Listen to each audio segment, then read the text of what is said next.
Welcome back to Launch Today, the podcast focused on what it takes to get your new business to $1 million or more in annual revenue. From marketing tactics to incredible guest interviews, we focus on sharing behind-the-scenes insight from masters in their field. If you want to grow the revenue for your startup or your business, you don't want to miss today, because today's guest went from HR to building an AI-powered crypto trading algorithms in Finland's booming fintech scene. Kristian Kemppainen is the CEO and co-founder of DeFinance Technologies, a Finnish startup developing state-of-the-art AI and machine learning algorithms for cryptocurrency trading. After transitioning from a human resources background at Caverion to founding his own company way back in 2019, he's been building cutting-edge trading solutions in one of Europe's most competitive fintech markets. Kristian, thanks for being on the show. Yeah, thank you for inviting me. Happy to be here.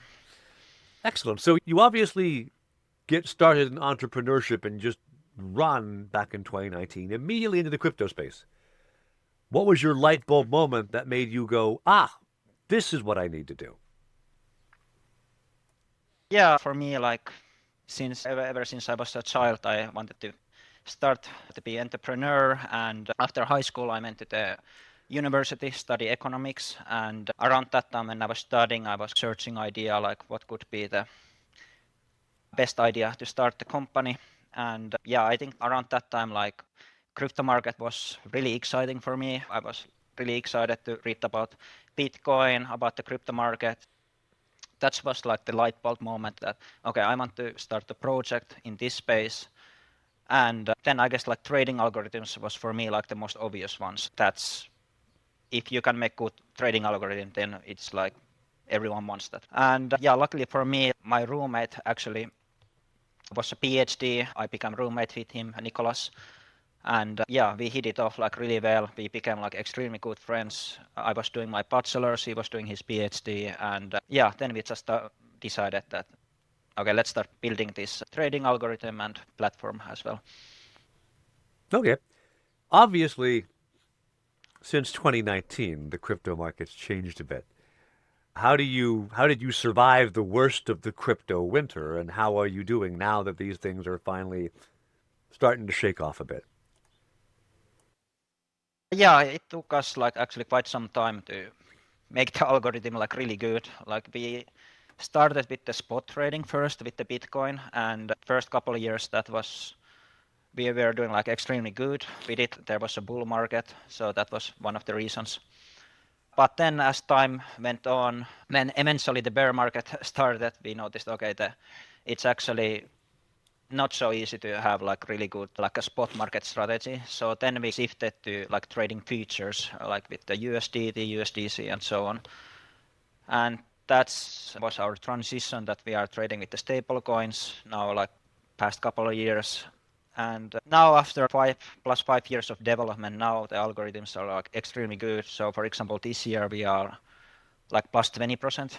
Like the obviously start of the year, Bitcoin went down. Now it came back. So we are like outperforming Bitcoin quite well at the moment. So we are like really happy how our development has advanced.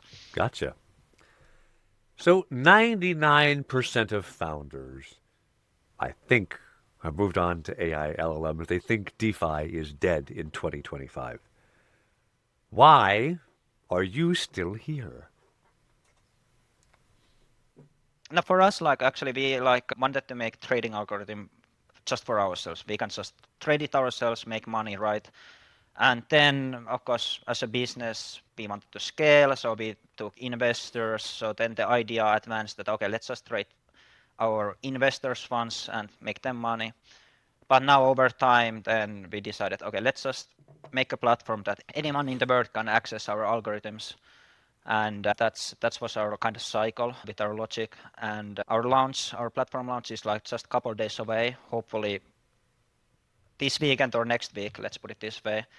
And yeah, I think anyone who uses our platform, connects our algorithm will be happy to use it. It's a good way to get like passive income for anyone basically. Gotcha. That's cool. So there are obviously a lot of bigger names in the Silicon Valley in crypto, in trading in general, in algorithmic trading. Finland, not as big a market as the US. What advantages do you find to building in Finland that maybe American founders don't have, though? For me, the location doesn't matter that much. Of course, in USA there is a lot of smart guys, more people, so I guess the infrastructure is there, like there is more investors. So of course it's easier from the USA to kickstart the business and maybe find like right partners. But end of the day, building like algorithm, you just need to like right people that have the right expertise, the right mindset. So end of the day, it's just finding the right people, and then like a lot of work, obviously, for us. It has taken many years to actually get things ready and just develop and try things out. And yeah, for us, I think like the trading algorithm started to be like really good after 1,000 of versions. I think there's a saying that you can be good in golf or tennis or whatever when you like practice thousands of times. So I think the same goes here pretty much. Okay.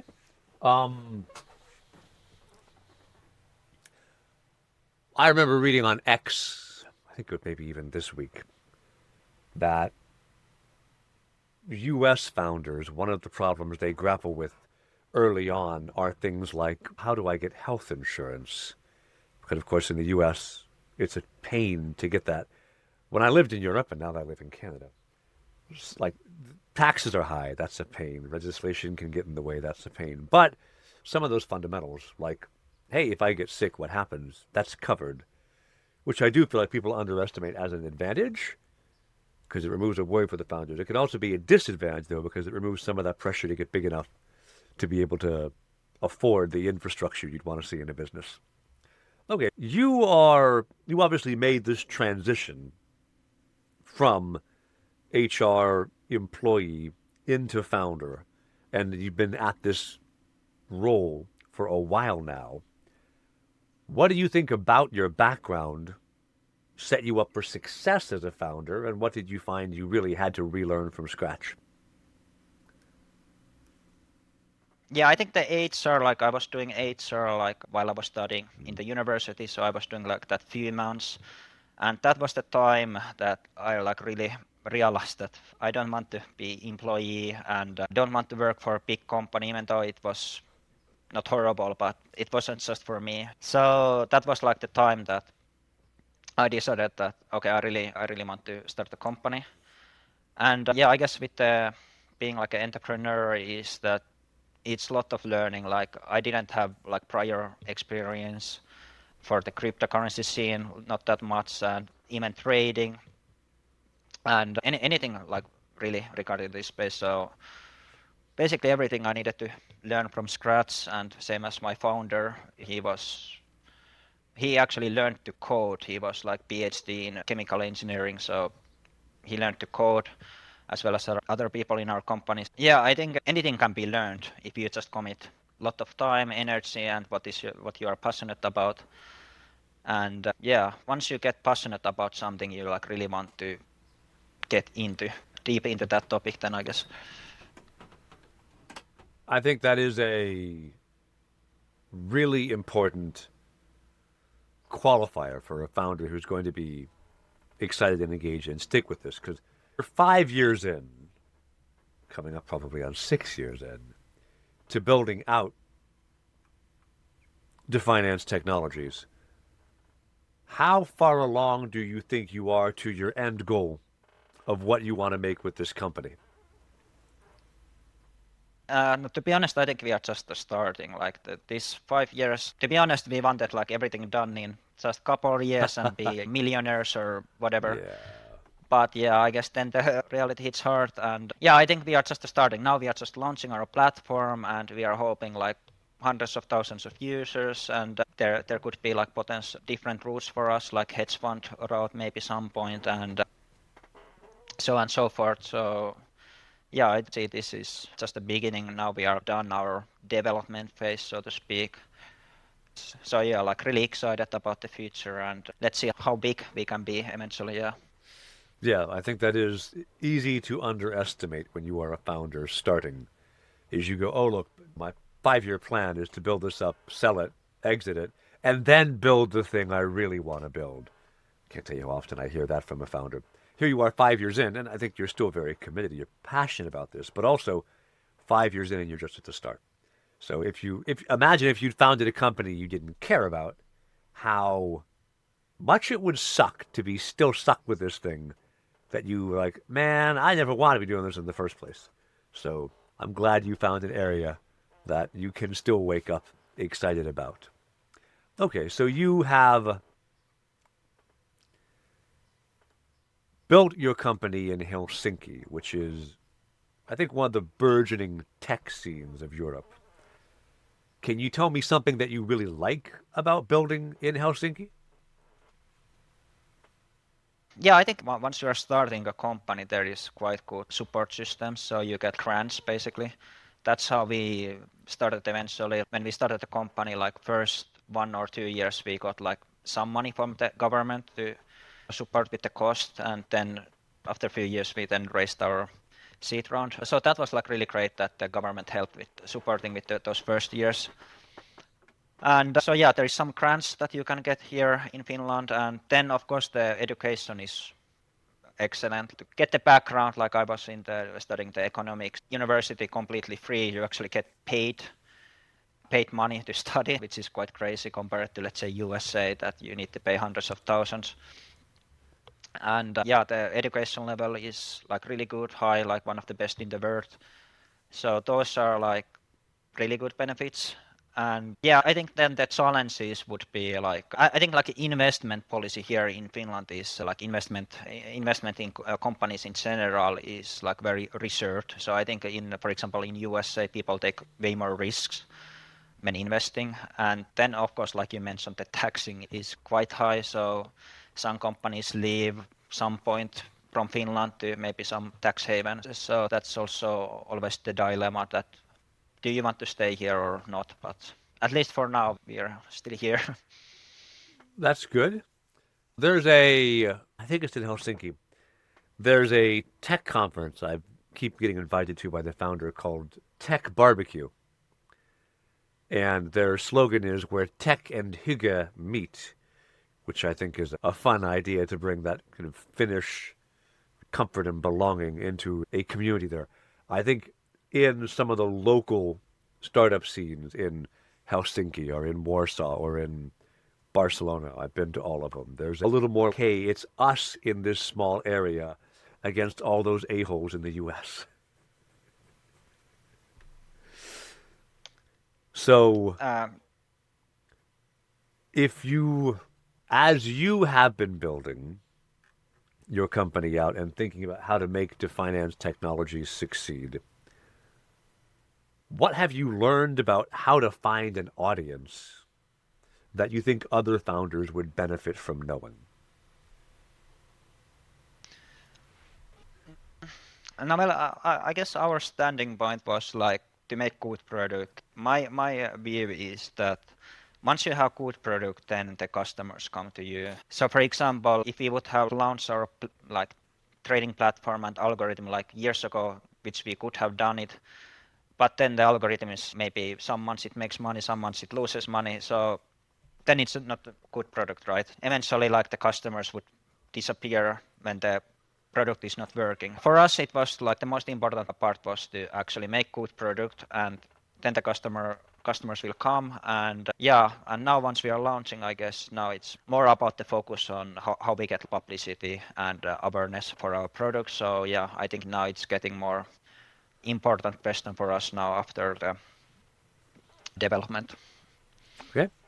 You started this company as someone new in the DeFinance space. I was keeping pretty current with it for a few years, probably early 2024. I stopped paying attention. What are some exciting things in this space that you think maybe your average normie would have missed? I don't know about that one, but overall the crypto space is probably you're aware of like countries, big companies are implementing crypto. BlackRock started to have take cryptos in their portfolio. So I think there is over the years like the interest in cryptos have been increasing and people want to invest in more in Bitcoin. It's good investment to have. And yeah, I think that it's just like new projects are coming all the time, like new altcoins that they have like different projects. So it's just, yeah, I think there's like a lot of excitement building up over the years. Of course, the Bitcoin price has gone skyrocketing, which is also really good for the crypto market. Yeah, what else? What else? Yeah, I think at least our perspective, like in the trading perspective, like the crypto market is the best place to trade. It's the more volatile market. It's there is because crypto market is still new compared to like stock market. There is way more like trading algorithms competing each other compared to crypto market, so that gives advantage. And yeah, I think like making money, like crypto market is one way to do it for sure. Okay.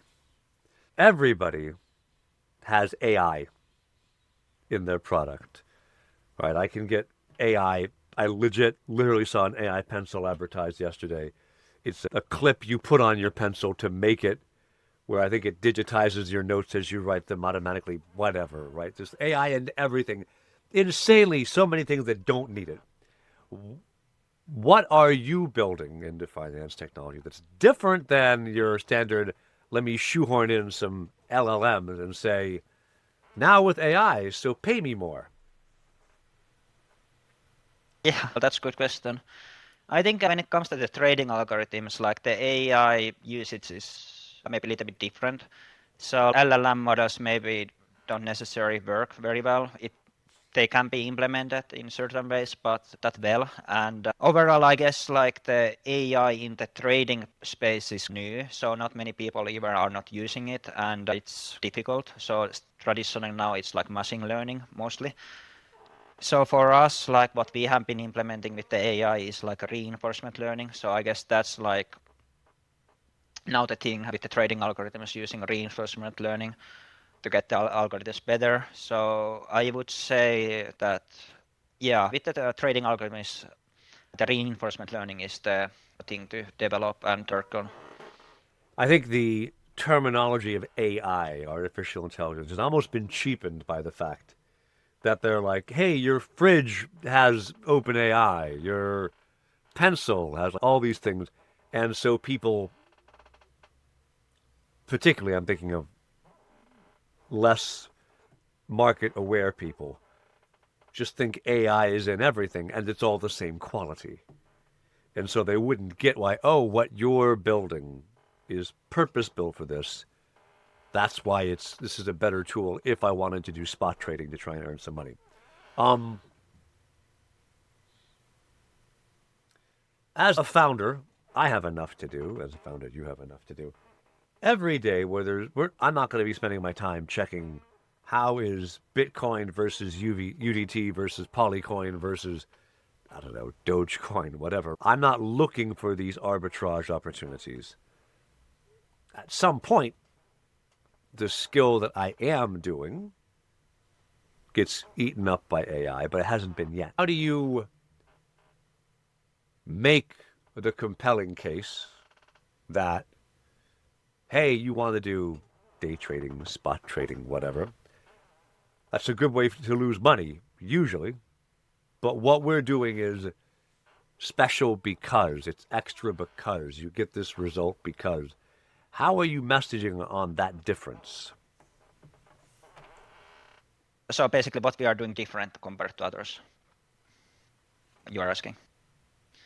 Yeah, no, it's a question. I would say every algorithm is different. Like every algorithm is unique, right? So end of the day, it comes which actually work. In the market, there is quite many like platforms, bots, whatever. Some work, some don't. Some will make certain results. So end of the day, like it matters. Does it work and how much money it's making you? And it's consistent. It can work like year, long time. So that is the kind of the priority what you want to focus on.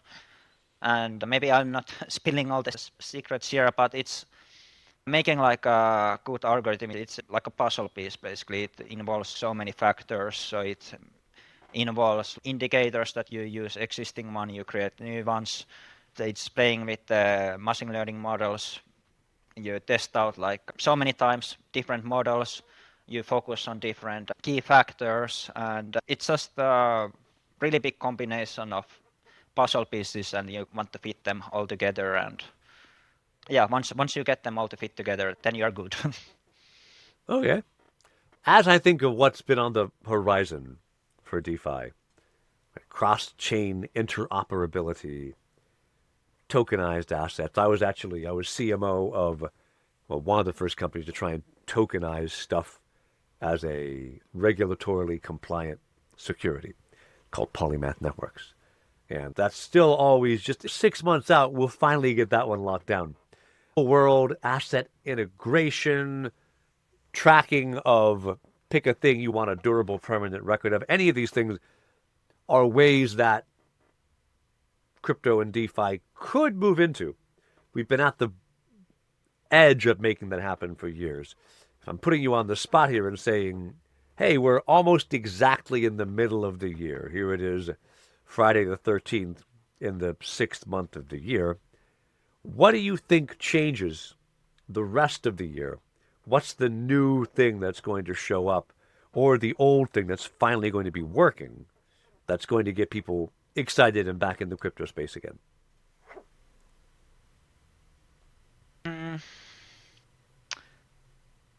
To be honest, I don't necessarily see so many new things coming to the crypto space at the moment. I think it's just really good like investment to have, like having investment in Bitcoin, for example, or with us that you are just holding USDT and grow that, right? So yeah, I think it's just like a really good investment to have, but I see like good future in the crypto. That's why so many people, companies, even governments are investing it. But also I'm seeing like some red flags coming, to be honest. I think there is like now they are like even in the USA they are starting like stable coins that are centralized, not decentralized like Bitcoin, that are built on blockchain. So I see that like a new system to be developed that will overthrow like our current system, so to speak. And then when that gets implemented, I see like less value in the crypto. But yeah, I think there will be always a place for crypto just because of it's decentralized. So that's already so big factor when it comes to the crypto market. Okay.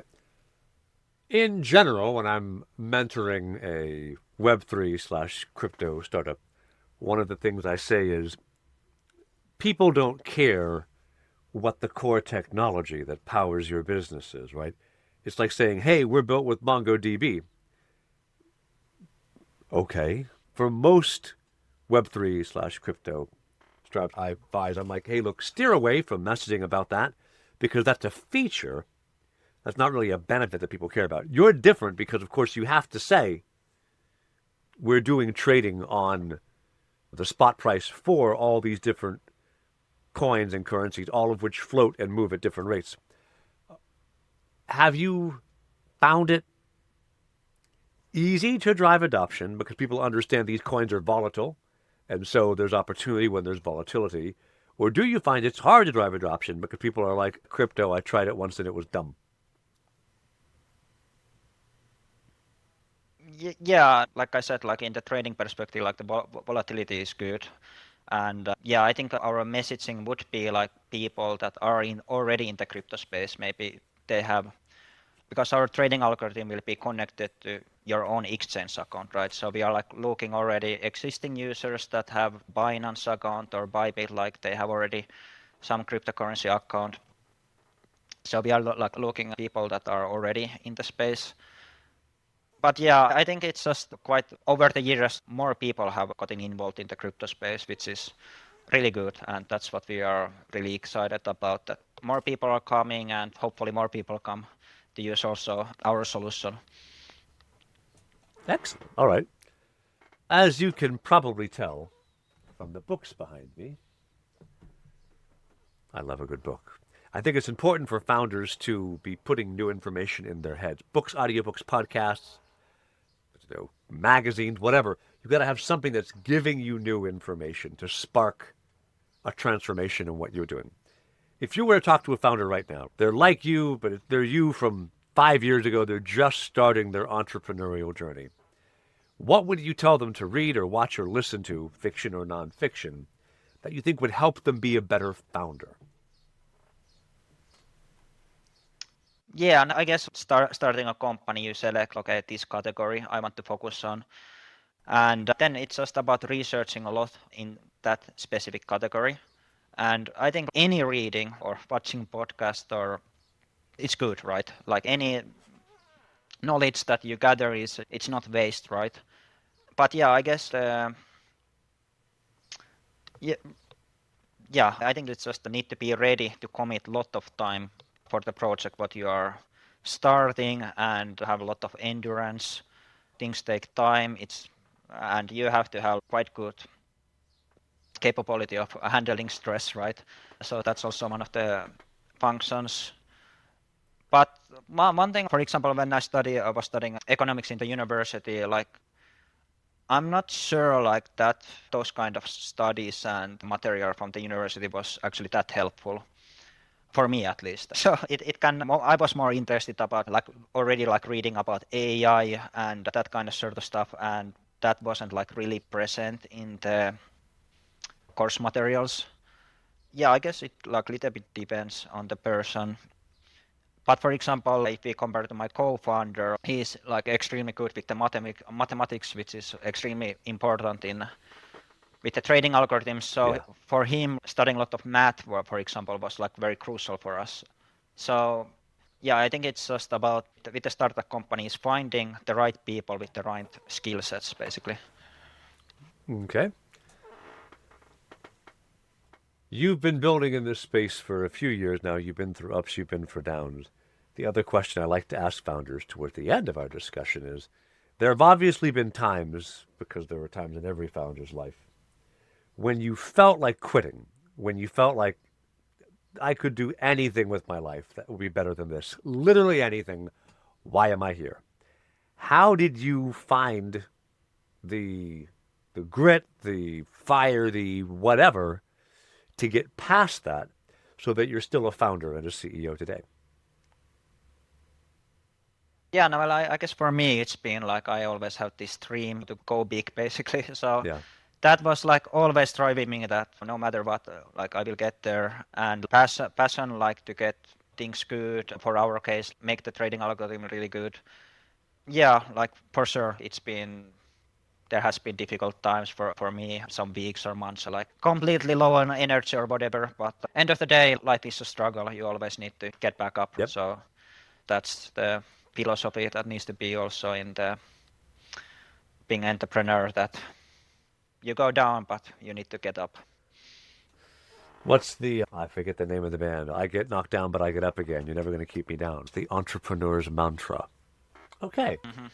If people go, oh, DeFinance sound interesting, what you're building sounds cool, or Kristian, you sound cool, where do they find out more about you or about DeFinance Technologies online? Yeah, we have like our social media, so it's open like in Instagram, Facebook, LinkedIn. You can find us like DeFinance Technologies. And yeah, we are opening our platform just in next few days. So it's like definancetechnologies.com that you can then start to use our algorithms, like really easy to use and set up. Basically, at the moment we still have our like landing page there, but yeah, it will be soon our platform live there. But yeah, definancetechnologies.com in next few days. So yeah. Awesome. What a good time to be here. Finally, getting the polish on, the rust knocked off, everything ready for a big launch after this many years of commitment to it has got to be a very rewarding feeling. I appreciate you taking time out here late on a Friday for you as you're rolling into your big launch to have a chat with me. And if you who are watching this haven't already, be sure to like and subscribe this video, because we have more content coming from great founders just like Kristian every week here on Launch Today. Thanks for watching, everybody. We'll see you next time.